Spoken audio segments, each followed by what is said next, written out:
धनतेरस की सुबह थी। सूरज अभी पूरी तरह उगा भी नहीं था और गांव के किनारे एक पतला सा आदमी अपनी कुल्हाड़ी कंधे पर लटकाए जंगल की ओर जा रहा था। उसका नाम था गोपाल लकड़हारा।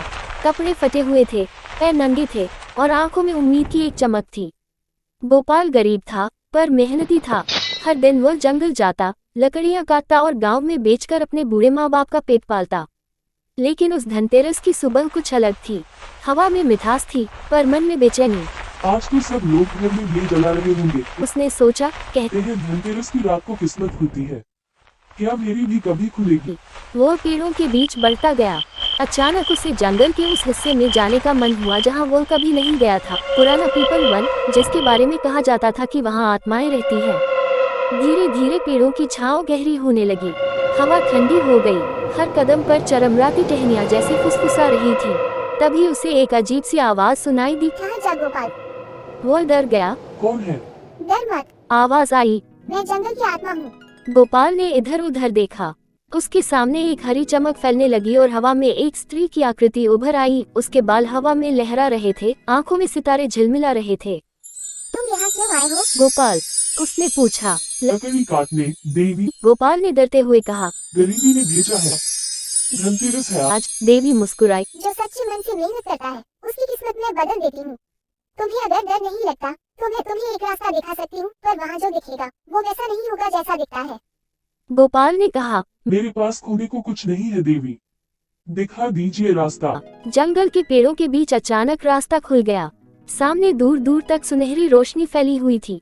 गोपाल ने आंखें मिचमिचाई। वहाँ पहाड़ी के पीछे सोने का बना हुआ एक विशाल महल खड़ा था। उसकी दीवारें धूप में चमक रही थी, फाटकों पर रत्न जड़े थे और दरवाजे अपने आप खुल गए। यह असली है या सपना? गोपाल बुदबुदाया। आवाज आई। जाओ, अंदर जाओ। जो मिलेगा उसे स्वीकार कर लेना, पर लालच मत करना। गोपाल अंदर गया। चारों ओर सोने की दीवारें, चांदी की फर्श और हवा में चमेली की महक। कमरे कमरे में दीप जल रहे थे पर वहाँ कोई नहीं था। फिर उसने देखा, बीच में एक सोने का सिंहासन रखा था। उस पर एक चमकदार दर्पण रखा था जिस पर लिखा था, जो मेहनत को धन समझता है वही असली राजा है। गोपाल ने झुककर शीश झुकाया। तभी दर्पण में रोशनी चमकी और एक जादुई आवाज गूंज उठी। गोपाल लकड़हारे, तू ईमानदार है। तूने बिना लोभ की कदम रखा, इसलिए आज से तुझे ये महल नहीं बल्कि उसकी आत्मा मिलेगी। अचानक दर्पण से एक तेज रोशनी निकली और गोपाल के हाथ में एक सोने की कुल्हाड़ी आ गई। आवाज बोली, ये कुल्हाड़ी जिस पेड़ को छुएगी वो सोने में बदल जाएगा, पर याद रख, केवल उतनी ही लकड़ी काटना जितनी जरूरत है। अगर लालच किया तो सब मिट्टी बन जाएगा। गोपाल की आंखों में आंसू आ गए।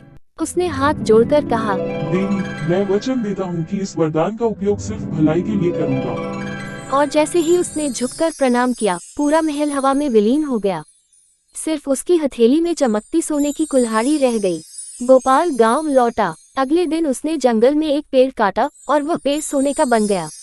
उसने थोड़ी सी लकड़ी काटी, बेचकर अपने माँ बाप का इलाज करवाया, टूटी झोपड़ी की जगह पक्के घर बनवाए और गांव के बच्चों के लिए एक पाठशाला खुलवाई।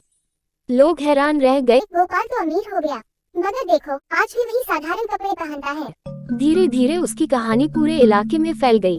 कुछ लालची लोग भी उस जंगल में गए सोने का महल ढूंढने, लेकिन उन्हें वहां सिर्फ कांटे और अंधेरा मिला।